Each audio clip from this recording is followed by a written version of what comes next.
It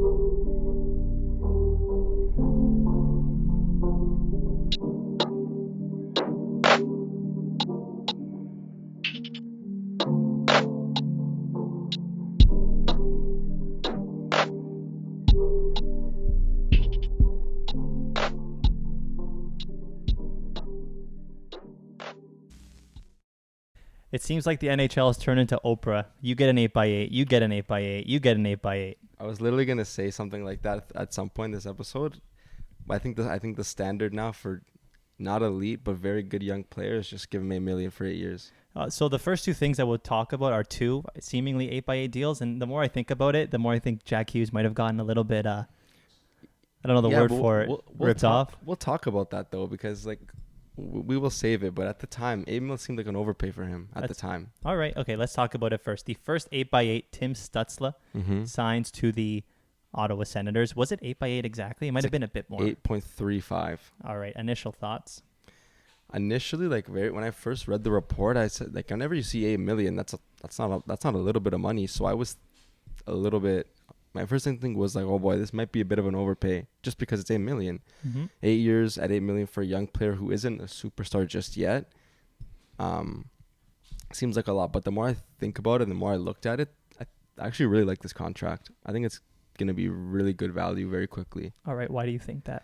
Well, like the comparison, like I talked about Jack Hughes, like a lot of people were comparing Stützle's first 2 years to Jack Hughes' first 2 years, and they both signed this contract a year earlier than they needed to.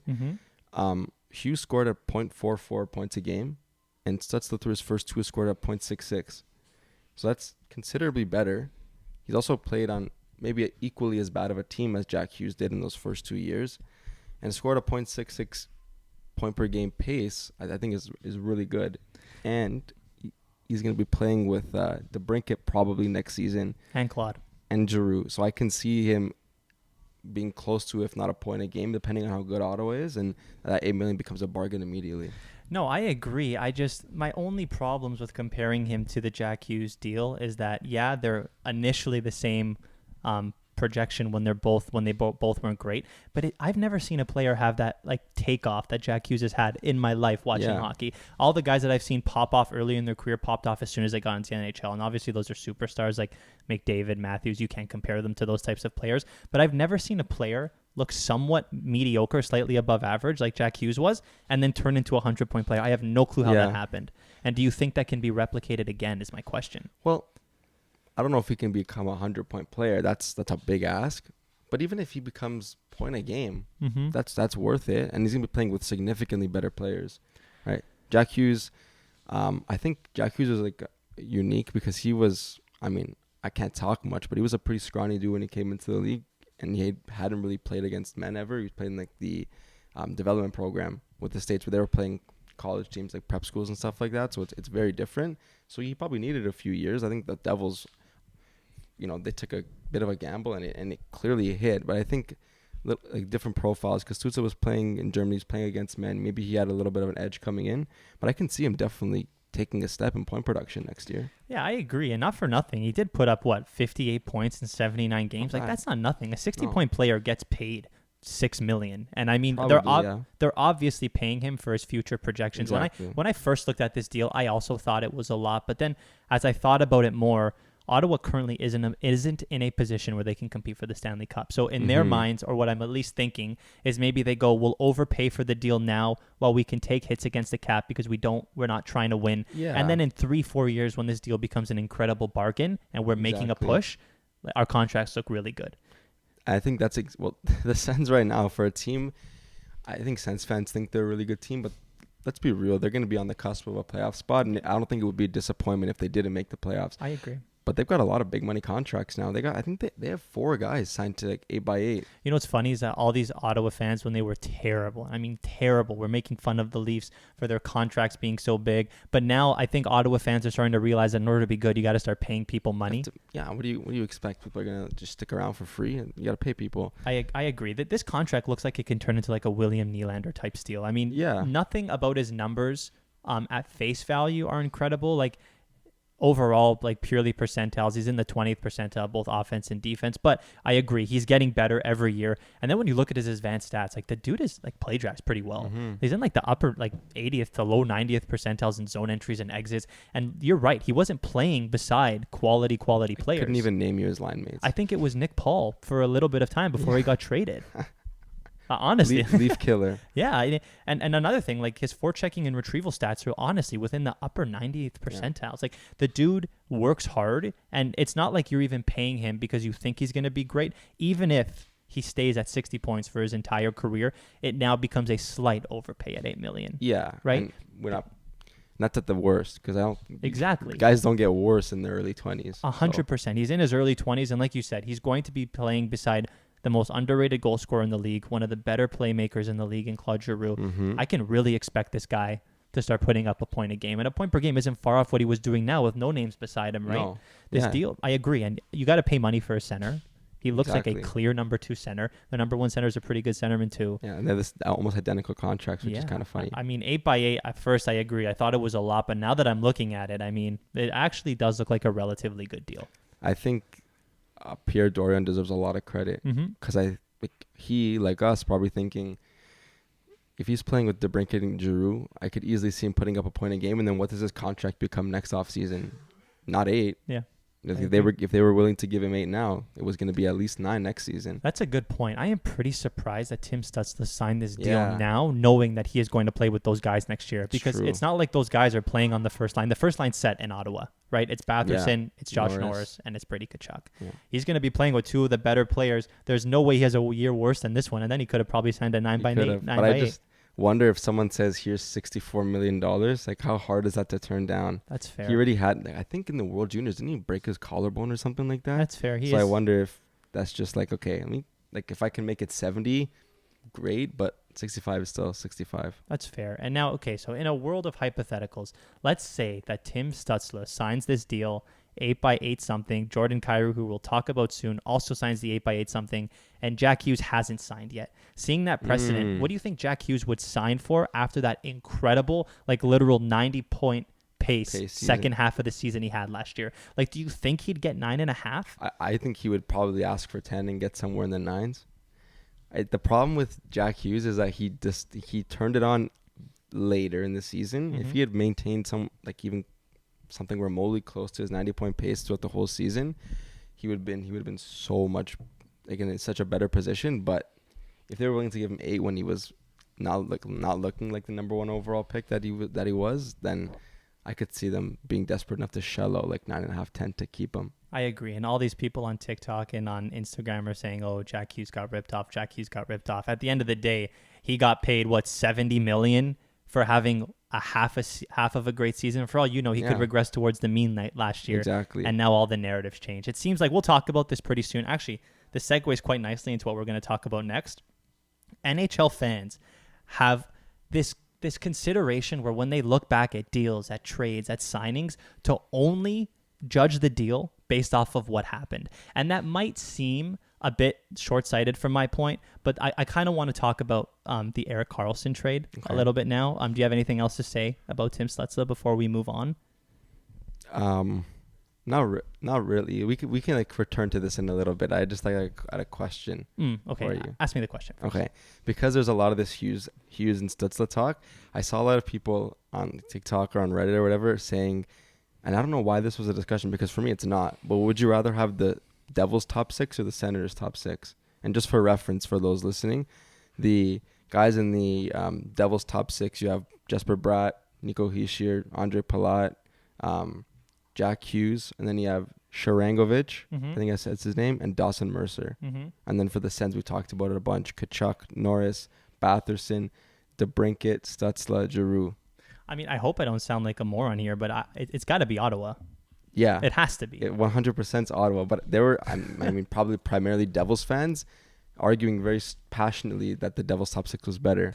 New Jersey Devils fans are very fired up on social media. A lot of them have come to a consensus that within the next 5 years, they're going to be a top 2 team in the league. I mean, they have one great player. One great player. And Nico Hischier is a very good player, but he's not elite. No. He's not elite. He puts up, 60, 65 points, and that is a fantastic hockey player. Yeah. But it is not Brady Tkachuk might put up 85 points this year. Drake Batherson is a lock to score 25. If he plays a full season, he can put up 70 points. Stützle looks like he's going to put up 75 points. We already know DeBrincat can score 45. Yeah. Giroux's had a couple 95-point seasons under his belt. Yeah, I don't really think that's It's not close. No. I don't know why I want to bring it up just to get your thoughts on that. But let's move on because we were going to talk about something actually important. Okay, we were going to talk about Erik Karlsson. And so based off of what I was saying before, like a lot of NHL fans will go, oh, Jack Hughes got ripped off, and looking at it now after he signed that deal. But obviously you need to judge deals and things that happen in NHL based off of what transpired, but you also need to judge it based off of the uncertainty at the time the deal was made. Sure. Right? A lot of people right now all over Instagram, now that Tim Stützle signed, look back on that Karlsson trade. Oof. And as a little bit of a reminder, on September 13, 2018, the Sharks sent Chris Tierney, Rudolph Balcers, Dylan DeMello, Josh Norris, and an unprotected 2020 first-round draft pick for Erik Karlsson and somebody I don't know who that is. Yeah. The first-round pick turned out to be the third overall pick, went to Tim Stützle. Unprotected picks are so risky. Right? They are risky. And now, looking back on it, you have probably a top 10 to 12 first, second line center in the league. Like a combo-wise, yes, you mean? combo-wise. Yeah, it's up there. And in terms of like young players under the age of 25, they're probably top 5. They're really good, those two. A lot of people are now saying, oh, well, the San Jose Sharks got robbed. And then they're saying the San Jose Sharks were dumb at the time. And I think those are two different things. Yeah. They got absolutely fleeced looking back. For sure. But I don't think anyone... This is the two things. I think Josh Norris was highly rated, but I don't think anyone thought he was going to become like the two-way beast that he's become. Yeah. And also, no one thought that literally a year or two later, the Sharks would be a lottery team. Exactly. That's the problem. You took the argument right out of my mouth. When you look at this deal, you need to go back and consider the perspectives of the San Jose Sharks GM. I don't know what his name was. I think it was Doug Murray at the time. Okay, Doug Murray. Doug Murray at the time looks at the San Jose Sharks. He looks at the San Jose Sharks and says, we are a contending NHL team. I have an opportunity to trade for the objective third best player in the NHL. And for reference at the time, do you know who the two better players in the NHL were? They were Crosby and Ovechkin. Oh, at the time. For the longest time, it was Crosby, Ovechkin, Erik Karlsson, and then a bunch of garbage, and then the next best player. Erik Karlsson was objectively a top 3 player in the world. He had a chance to get Erik Karlsson coming off that incredible cup run, and all he had to do was trade a couple no-name players, an unprotected 2020 first-round pick, which, by the way, means that if they were, like you said, if they would have won the cup or they would have went to the Stanley Cup Finals, which was likely, it would have been a 25th overall pick. Yeah, they just had to not miss the playoffs. Right? And then they trade a, granted, very strong prospect who has had no NHL experience or success. And for a lot of people who go, oh, well, Josh Norris looked like he was going to be great. I mean, Nick Robertson looked like he was going to be great. Yeah. Ole Uliovin, whatever his name would look like he was going to be great. Fifth. Right? Yeah.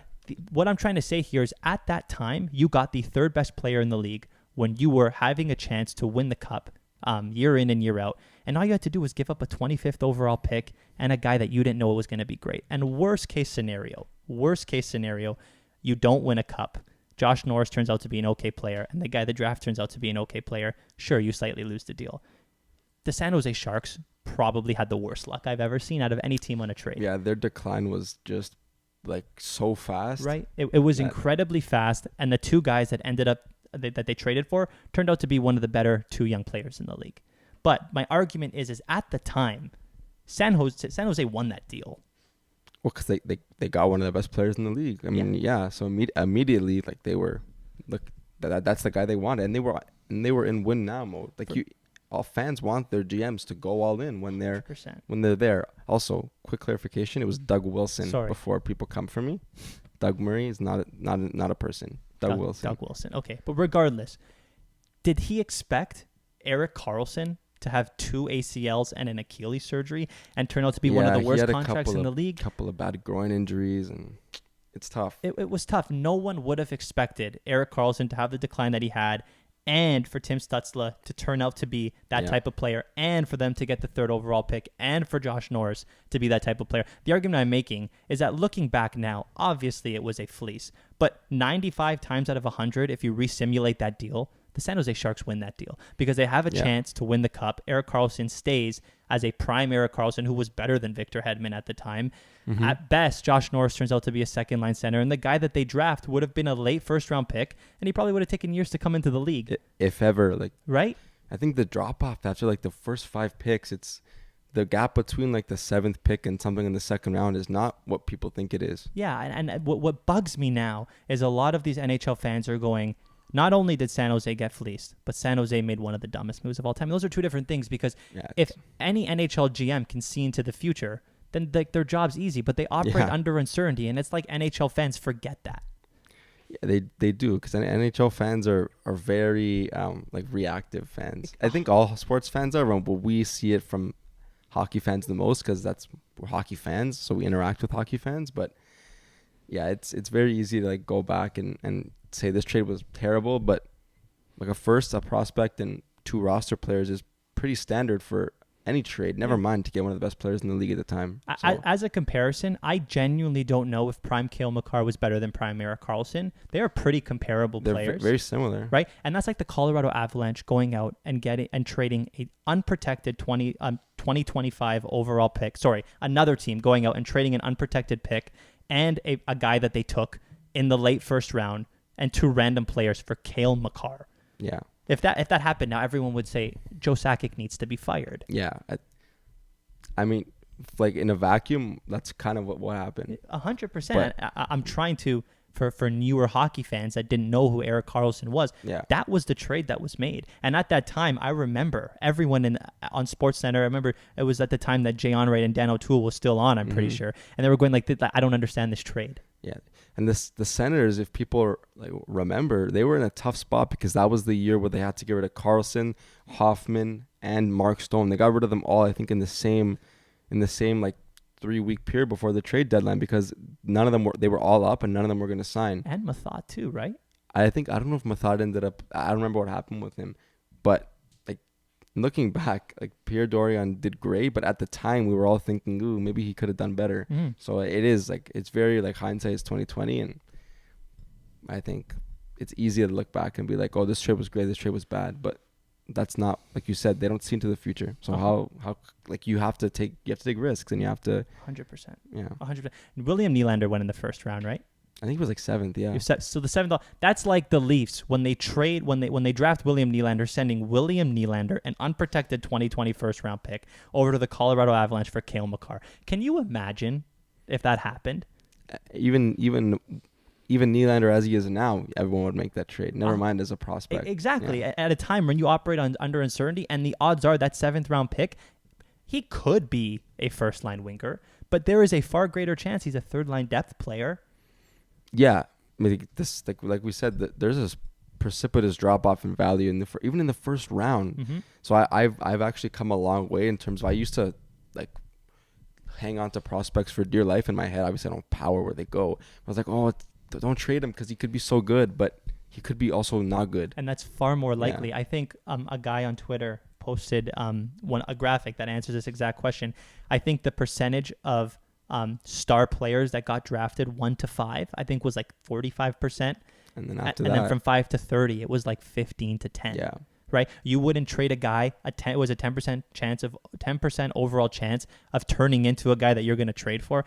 Come on. The whole thing that I'm trying to say here is that fans need to stop being so reactive and understand that at the time, that trade was a win. It was a good trade for the San Jose Sharks. It was a good trade. The only thing at the time is that Karlsson was already banged up and he was old, and then that contract made the trade way worse.